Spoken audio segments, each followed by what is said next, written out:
እኔ ስታርሊንክን ባጠፋው የዩክሬን የጦር ግንባር ይፈርሳል ሲል ኤለን መስክ ተናገረም።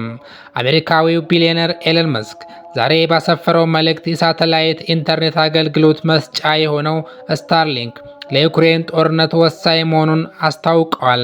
የዩክሬን ማናቸውም ወታደራዊ ግንኙነቶች የሚከናወኑት በሱ ባለቤትነት በሚተዳደረው በዚህ ስታርሊንክ አማካይነት እንደሆነም ገልጿል።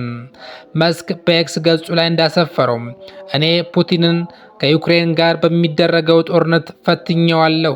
እናም የኔ ስታርሊንክ ሲስተም ለዩክሬን የጀርባ አጥንት ነው ካለም በኋላ ስታርሊንኩን ቢያጠፋው የዩክሬን የጦር ግንባር ሙሉ በሙሉ እንደሚፈራርስና እንደሚወድም አስረድቷል። ለዓመታት በተደረገው በዚህ ጦርነት ዩክሬን ላታሸንፍ ነገር ይህን በማድረጉና ሰዎች በመሞታቸው እንደሚጸጸተውም አስረድቷል።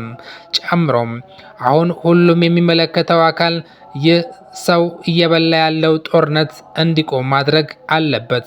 አሁን ሰላም ያስፈልጋል ብሏል።